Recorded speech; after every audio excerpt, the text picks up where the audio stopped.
ओम शांति। आज प्यारे मीठे भगवान की मीठी मुरली मंथन की डेट है 8 जुलाई 2021। तो चलिए, मीठे मीठे बाबा ने जो हमें पूरी सी बड़ी समझानी दी है उसको छोटा में पहले सुन लेते हैं कि आज बाबा हमें क्या समझाने वाले हैं। तो बाबा ने आज कहा है कि तुम्हारे जैसा खुशनसीब सारी दुनिया में कोई नहीं है। निराकार पिता कौन से संस्कार संगम पर हम बच्चों को धारण करा रहे हैं, इस पर बाबा ने विशेष बातें बताई। कि बाबा ने कहा कि सारी दुनिया ब्रदरहुड को मानती है, मानती तो है लेकिन कह देती है सर्वव्यापी। इस पर भी बाबा ने अच्छा समझाया। फिर बाबा ने बोला कि लक्ष्मी नारायण की डिनास्टी होगी तो और राजाएं भी तो होंगे जिनकी निशानी है विजय माला। उस विजय माला को भी बाबा ने बहुत क्लियरिटी आगे बताया है। फिर बाबा ने हमें बताया कि जैसे कि गम की दुनिया, दुख की दुनिया सामने होते हुए भी तुम कैसे उससे उपराम रहोगे। इस पर बाबा ने बहुत अच्छी रीति हमें अष्ट शक्ति स्वरूपा कैसे बनेंगे इस पर हमें वरदान दिया है। फिर बाबा ने कहा दृढ़ता की शक्ति सदा साथ हो तो आपके गले में सफलता पड़ी हुई होगी। कैसे पड़ेगी, चलिए हम सभी बहुत प्यार से बाबा की वाणी सुनते हैं। बाबा ने आज हमें कहा मीठे बच्चे, तुम्हारे जैसा खुशनसीब सारी दुनिया में कोई नहीं। तुम हो राज ऋषि, तुम राजाई के लिए राजयोग सीख रहे हो। भगवान कहते हैं हमें राज ऋषि, अर्थात एक तरफ तो राजाई है, मन के राजा है, और दूसरी तरफ ऋषि, किसी से भी कुछ भी नहीं चाहिए। व्यक्ति, वस्तु, वैभव, किसी भी चीज में कोई आकर्षण नहीं। जो भी मिला, जितना मिला उसमें संतुष्ट, खुश। तो खुशनसीब हो गए ना। और खुशनसीबी के लिए जैसे कहते हैं ना, जमीन में कोई बीज बो दो, शिद्दत से बो दो तो वो जरूर पनपता है। उसी तरह से मन की धरनी में अपने सपनों के बीज बो दो। और ये सपने किसके, किसने दिखाए हमें? स्वयं भगवान ने दिखाया कि हम सत्युग के महाराजा महारानी बनने वाले हैं, देवी देवता बनने वाले हैं। ये सपना जो कभी हमने सोचा भी नहीं, उसे कारगर करना है, उसे फैलाना है, उसे पनपने देना है। तो उसके लिए मन की धरनी पर इस मंथन को, इस मुरली को, के बीज को बो देना है। हाँ, और अपने अंदर प्रकृति जो है ना, हम सब के अंदर, सभी आत्माओं के अंदर एक सुपर पावर डाल के भेजिए। अब ज़रूरत है उस सुपर पावर को पहचानने की और उसमें पावर भरने की, उसमें क्या कहते हैं, फीलिंग करने की, ईंधन डालने की। हाँ, कुछ लोग अपने अंदर की शक्ति को जगाने के लिए प्रार्थना करते हैं, प्रार्थना पे बहुत विश्वास करते, जैसे भक्ति में लोग खूब प्रार्थना करते हैं। हाँ, एक बार की बात है, एक किसान था, उस गांव में पानी पड़ ही नहीं, सालों से नहीं पड़ा, सबके फसल बर्बाद हो रहे थे, कुछ भी नहीं होता, एकदम भूखमरी की हालत थी। तो एक किसान एकदम घबरा गया कि अब कुछ नहीं हो सकता। तो वो मंदिर में बैठा हुआ था, पूजा स्थल में।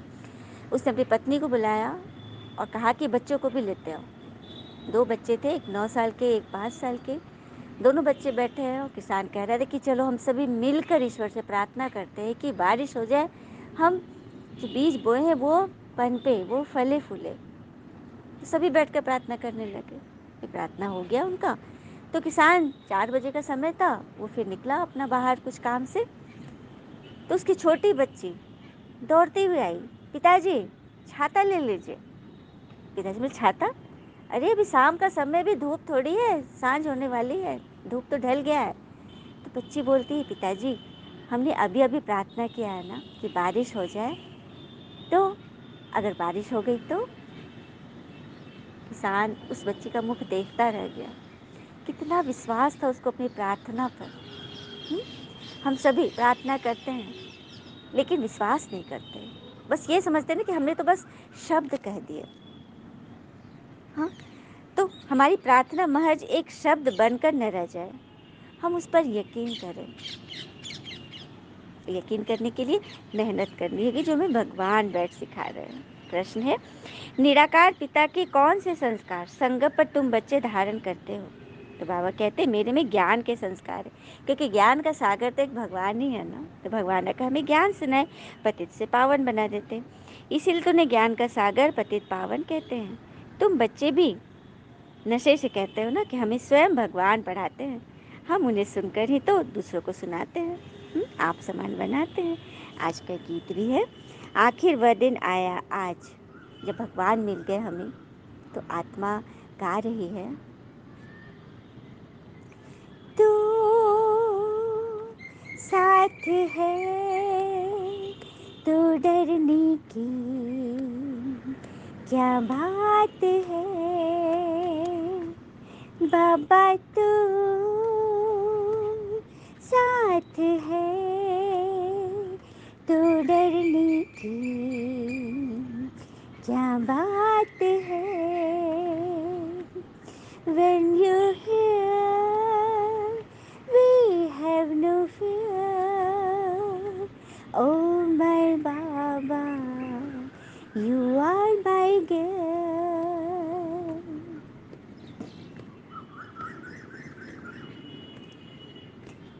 तू साथ है तो डरने की क्या बात है। ओम शांति। तो मीठा गीत है ना, भक्तजन बच्चे गा रहे हैं बाबा के लिए कि जब आप हमारे साथ हो तो फिर डरने की क्या बात है। उस बच्ची की तरह ईश्वर से मिल लिए तो अब सोचना क्या है, काम तो हुआ ही पड़ा है। ओम शांति। तुम बच्चे जानते हो पिता एक है, बाकी तुम सभी बच्चे हो। गाया भी जाता है कि सारी दुनिया ब्रदरहुड है, जो कि सन्यासी व विद्वानों के कहे अनुसार ईश्वर सर्वव्यापी कह देते हैं। तो क्या हो गया, फादरहुड हो गया ना। ईश्वर को सर्वव्यापी कह दे कि हर एक पत्ते पत्ते में ईश्वर है, तो हो गया ना फादरहुड। ब्रदरहुड तो उड़ गया, भाईचारा उड़ गया ना। इसी से बाबा बोल रहे इसको समझाओ सबको। फिर बाबा कहते कि अब ये तुम बच्चे जानते हो कि हम सभी संपूर्ण निर्विकारी विकारी से संपूर्ण निर्विकारी बन रहे हैं। संपूर्ण पतित से संपूर्ण पावन बनना है। आत्मा में ही खाद पड़ी हुई है जो गोल्डन एजेड से आयरन एजेड बन गई है। हम सभी अभी क्या बन गए कलयुग में, संपूर्ण विकारी। तो उससे हमें संपूर्ण निर्विकारी बनना है। फिर बाबा कह रहे कि राजाई के लिए कोई पढ़ाई होती है क्या, कहीं होता है कि राजा बनने के लिए पढ़ाई पढ़ो। हाँ, बैरिस्टर बनाएंगे, इंजीनियर बनाएंगे, डॉक्टर बनाएंगे, बिजनेस सिखाएंगे, लेकिन विश्व का महाराजा कौन बनाएगा। ये भगवान के सिवाय तो कोई बना ही नहीं सकता। तो वही भगवान तो हमें बैठ पढ़ा रहे हैं। फिर बाबा कह रहे कि लक्ष्मी नारायण की डिनास्टी होगी तो और भी तो राजाएं होंगे ना, प्रजा होगी। उसकी निशानी क्या है, ये माला। भक्ति में जो माला सिमरता है ना, बाबा कह रहे भाई विजय माला है। ऊपर में जो दो दाने हैं ना, लक्ष्मी नारायण, और जो मेरू है फूल, वो है शिव बाबा। उस मेरू को माथे पर लगाकर आंखों में चूम करके फिर उस माले को सिमरन करके भक्तजन भजते हैं, जपते हैं। तो ये वो माला है, ये जो माला के मन के है ना, लक्ष्मी नारायण के बाद के जो माला के मन के, तुम बच्चे जानते हो कि अभी तुम इन्हीं विजय माला में पिरोने के लिए पुरुषार्थ कर रहे हो। दुनिया में तो इसका अर्थ कोई नहीं जानते। बाबा ने भी बताया ना कि विजय माला के मन के कौन है, तो आप बच्चे। 108 की माला होती है ना, तो उसी में आने वाले ये बच्चे हैं जो जैसा पुरुषार्थ करेंगे वैसा पद मिलेगा। फिर पापा ने कहा बड़े प्यार से, मेरे मीठे मीठे लाडले बच्चों, शरीर निर्वाह और धंधा आदि भल करो। स्कूल में भी जैसे स्टूडेंट पढ़कर फिर घर आकर रिवाइज करते हैं ना, तो घर का कामकाज भी करो। सब करते हुए करते हैं ना, बच्चे जो पढ़ते हैं, स्कूल से पढ़ते आते हैं घर पे, तो यहाँ भी ऐसा ही है। और इस पढ़ाई में तो कोई तकलीफ भी नहीं। उस पढ़ाई में तो देखो कितनी सब्जेक्ट्स होती, कितना बस्ता भारी हो जाता है ना। यहाँ तो एक ही पढ़ाई है, एक ही पॉइंट, मन की बात है। यहाँ मन मना भव, बस मन को एक किनारा दे दो, एक रास्ता दे दो,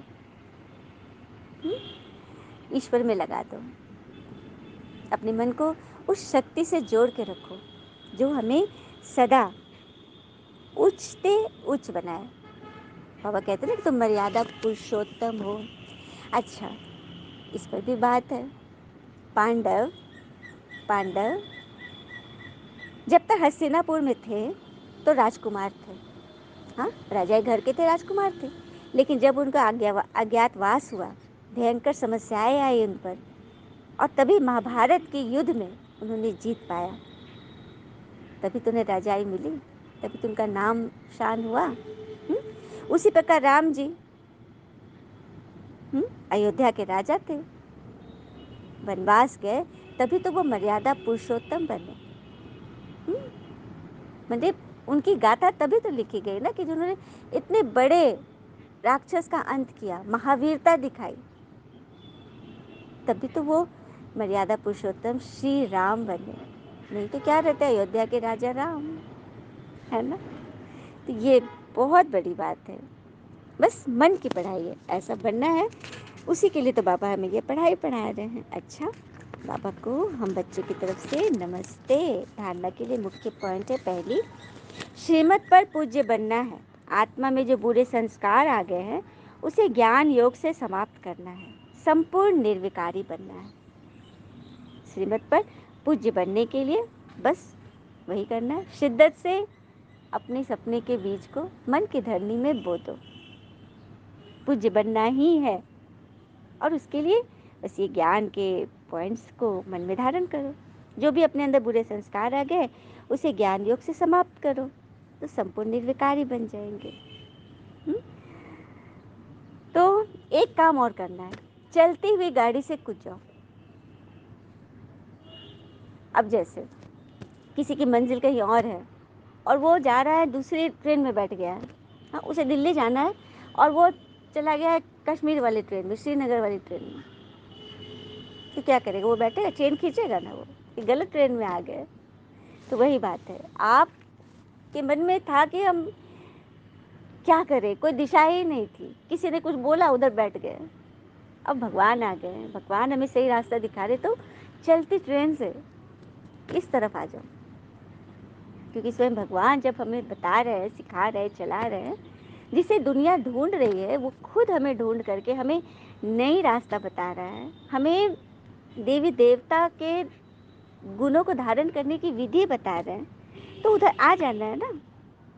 हाँ, और अपने अंदर की सुपर पावर को ढूंढो। दूसरी पॉइंट, शरीर निर्वाह अर्थ कर्म करते भी पढ़ाई पढ़नी और पढ़ानी है। योग बल से पावन बन रजाई पद लेना है। बस जो दिशाहीन जिंदगी जा रही थी उससे एक दिशा की ओर आ जाओ, एक धर्म की ओर, एक सत्य की ओर आ जाओ, यही ईश्वर चाहते हैं। फिर बाबा ने हमें वरदान दिया, बहुत सुंदर, गम की दुनिया सामने होते हुए भी बेगमपुर की बादशाही का अनुभव करने वाले अष्ट शक्ति स्वरूप भव। गम की दुनिया, ये कलयुग क्या है, दुख की दुनिया ना। इस दुख की दुनिया से भगवान चाहते हैं कि हम बेगमपुर, अर्थात जहाँ कोई गम ना हो, जहाँ सुख ही सुख हो, उस दुनिया की बादशाही का अनुभव बाबा हमें यहीं करा रहे हैं। चलिए थोड़ी देर के लिए हम उस बादशाही को अनुभव करते हैं जो हमें भगवान सिखाना चाह रहे हैं, हमें देना चाह रहे हैं। सबसे पहले आराम से बैठे, चारों तरफ से मन बुद्धि को समेट ले, क्योंकि ये ज्ञान सुन रहे हैं तो मन तो वैसे ही समटा हुआ है, थोड़ा सा और समेट ले, जरा भी भटकने न दे, और दोनों भुजाओं के बीच अपनी बुद्धि को एकाग्र करें कि मैं आत्मा इस शरीर में विराजमान हूँ, इस भिकुटी तख्त पर मैं आत्मा परमात्मा की संतान हूँ। परमात्मा ने हमें ढूंढा है, हम पर जो खाद पड़ी थी ना, हम गोल्डन एज से जो भी आयरन एजेड हो गए हैं, उस आयरन के तत्व को, उस खाद को बाबा इस ज्ञान से मिटा रहे हैं, धो रहे हैं। अब हमारे ऊपर है ना कि हम कितना उन पे विश्वास करें कि परमात्मा हमें मिले हैं किसी कारण के लिए, क्योंकि हम विशेष है ना। जैसे भगवान अवतरित होकर आए हैं, तो हम बच्चे भी अवतरित आत्माएं हैं, मैसेंजर हैं, देवदूत हैं, ईश्वर का संदेश पैगाम ही तो दे रहे हैं सबको। तो इसमें घबराना नहीं है। बाबा ने एक बार स्लोगन में बोला था ना कि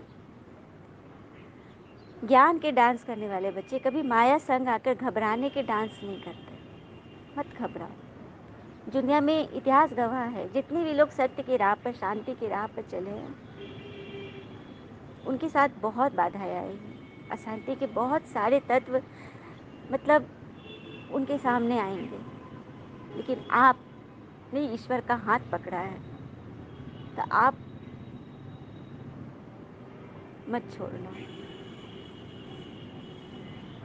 ईश्वर से बस यही कहना कि भगवान, आप हमें मिले हो तो हम तो बच्चे हैं, हम आपका हाथ पकड़ेंगे, फिर माया हमें खींचेगी तो हम हाथ छोड़ भी देंगे, लेकिन बाबा आप हमारा हाथ मत छोड़ना। हम इस गम की दुनिया में, मेले में भटक जाएंगे, आप हमारा हाथ मत छोड़ना। हम जो हैं, जैसे हैं, बस आपके हैं।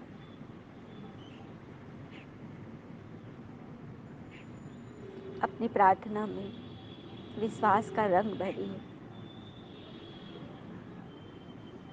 और सबके प्रति शुभ भावना रखिए, क्योंकि ये कोई भी हमारे साथ कुछ भी, यदि किसी के नेगेटिव वाइब्स आ रहे हैं, कुछ बातें हो रही हैं, तो वो हमारा ही बोया हुआ बीज है,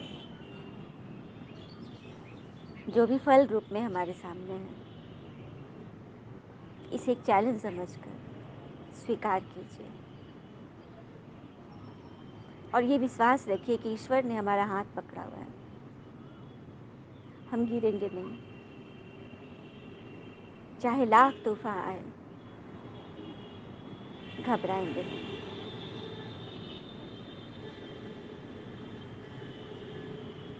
ईश्वर से कनेक्ट होकर उनसे रोज इतनी बातें रोज कीजिए, देखिएगा परमात्मा की शक्तियाँ आपके ऊपर पड़ने लगेगी।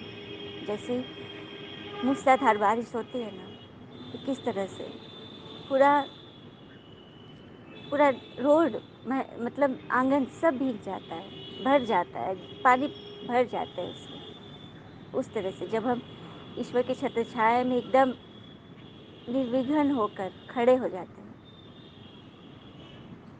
तो भीगना तो है ही, क्योंकि इसीलिए तो वो आया है। वो प्यार का सागर है, वो प्यार लुटाने ही तो आया है।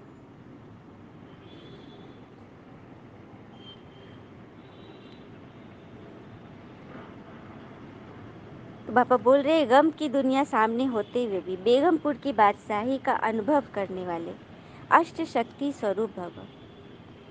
तो गम व बेगम की अभी नॉलेज मिलती, मैं दुख और सुख की नॉलेज अभी मिल रही है। इसे अनुभव करने वाले ही अष्ट शक्ति स्वरूप कर्मेंद्रिया जीत बनते हैं। बाबा से जो सर्व शक्तियों की प्राप्ति होती है, लेकिन कोई न कोई संग दोष व कोई कर्मेंद्रियों के वशीभूत हो, हम अपनी शक्ति खो लेते हैं।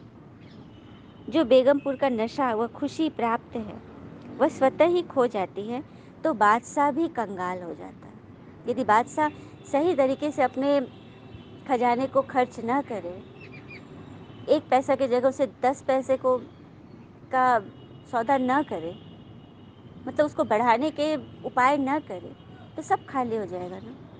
वही बाबा कह रहे कि आप बादशाह हो तो उसको संभालो, बांटो, जितना बांटोगे उतना मालामाल होते जाओगे।